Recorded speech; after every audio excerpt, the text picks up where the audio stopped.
Soundstripe.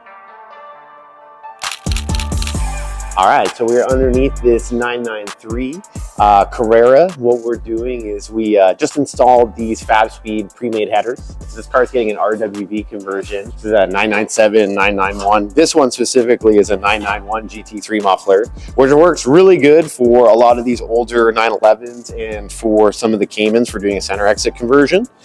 The issue was on this, paired with the FabSpeed header, as you can see, it's about 6 inches tight on either side, which isn't the main hurdle. We could have fabricated or modified this section to do something crazy to still have it go in.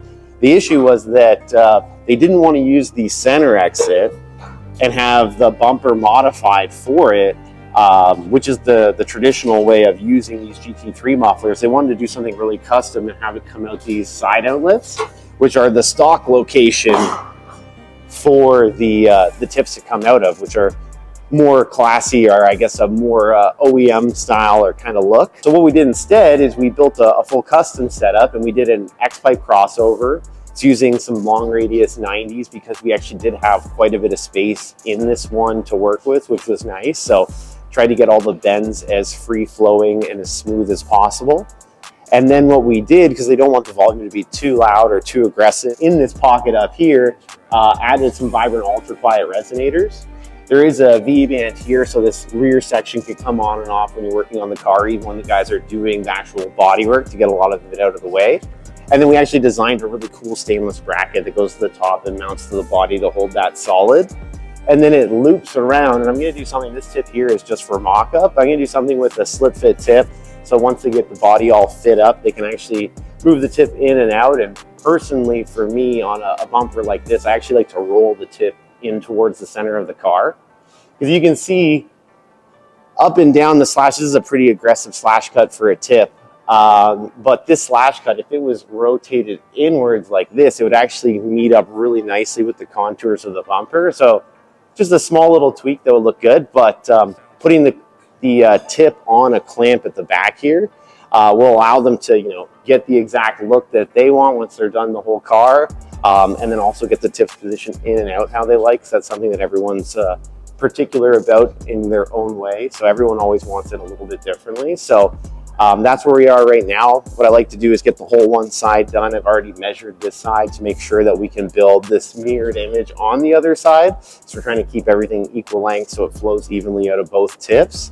So I'm going to bring this section down, tack it together, and then I'm actually going to start building the next section as well, build the hangers for it so it can all be mounted before we actually get to positioning the tips and finishing the last section from the muffler to the tip. So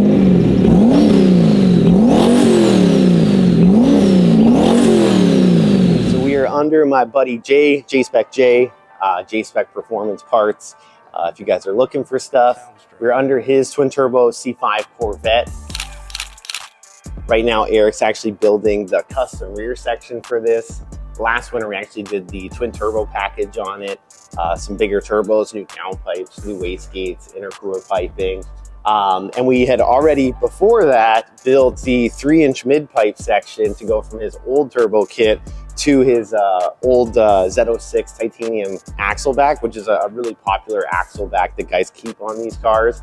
Even the non-Z06 guys end up a lot of times putting the Z06 titanium cat backs or axle backs on the cars so they're lightweight.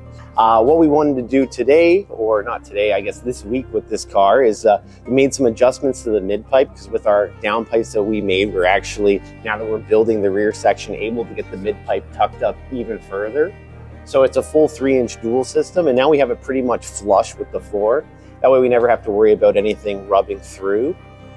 Because we're building a custom axle back, and Jay knows we always have his best interests in mind, he kind of gives us free range to design it how we would. How you doing? All right. Never forget about that, because that's all we got. What I did is I got rid of those 2.5 2-bolt flanges that are here.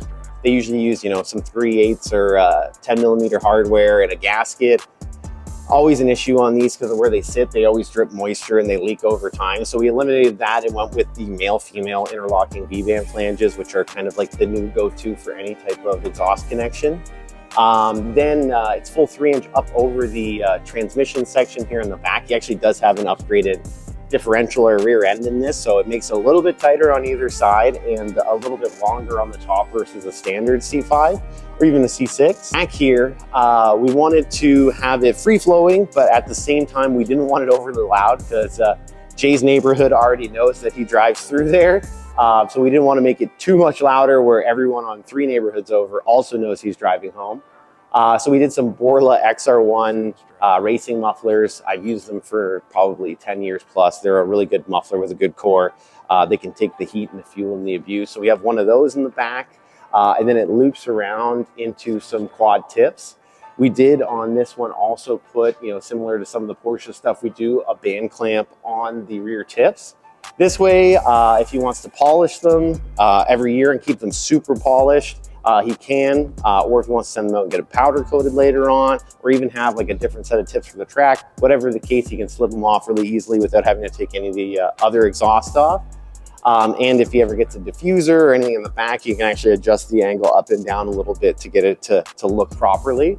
Another thing we did actually on this, which I like to do, and me and Eric were actually just talking about it, is on these, typically the cutout is like this. Typically the tips sit on either side of the cutout and the guys will get like a plaque to put in the middle. It's usually got like the racing flags on it.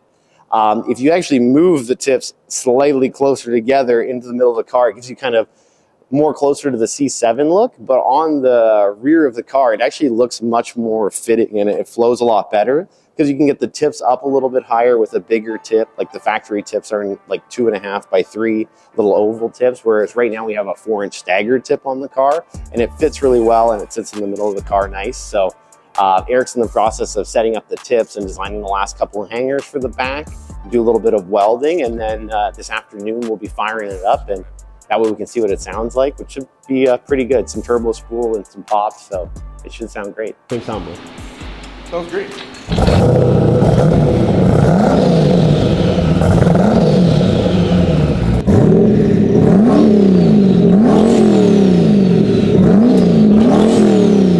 All right, so right now I'm working on getting some tips designed or figured out for the rear of the TL Turbo build. Most recently, we finished the 4-inch titanium mid-pipe. It splits to a dual 3-inch. We're going to be using a pair of Tycon oval titanium mufflers in the back. And the only thing we had up in the queue still was what we were doing for the tips. We wanted to do something a little bit different, and obviously something that we could build in titanium that would look good. It wouldn't take a million hours to build like a weird trapezoid would to actually make it look nice. So over the last couple of days, we've been cutting a couple of different test pieces. These are kind of my top choices that I have. I have a set of 2.5, 2 3/4, which I think are the winners, and a set of 3-inch. I tried a couple different angles to see exactly what I wanted to do because I'm actually rolling the tips into the center of the car and staggering them to get the tips to go with the contour of the bumper. So 30 degrees looks like it's the money for the angle of the cut, and then they're both rolled like 15 degrees into the center of the car. And then I also had Duncan in the front print me off some different tip spacers. So this is a 1/8 spacer, there's a 1/2-inch spacer, we have a 3/16 spacer as well. Right now I have the 1/8 spacer with the 2 3/4 tips. I want to give the tips a little bit more stagger on this outside tip to get it a little bit closer to the bumper. That way you don't see as much of the side profile unless he really likes that, because again, they're going to be tie. So realistically, we're probably going to be coloring these tips. I don't know if we're going to be doing a fade or a solid color, still up in the air, but these are just some stainless and aluminum scrap pieces that I cut and kind of prep. So I could see which one I think looks the best, and then kind of get like a top 3 highlight roll to show to the owner of the car, and then let him be the decider of which one is the best one for the back. So hopefully the next time you guys walk over and see me, I cutting some titanium tips with some mufflers behind it, and now we can get the exhaust portion of this wrapped up, and then really we're just waiting on the tube connectors from the CNC shop to come in, and we can wrap up this titanium cage and get it over to ABM Auto.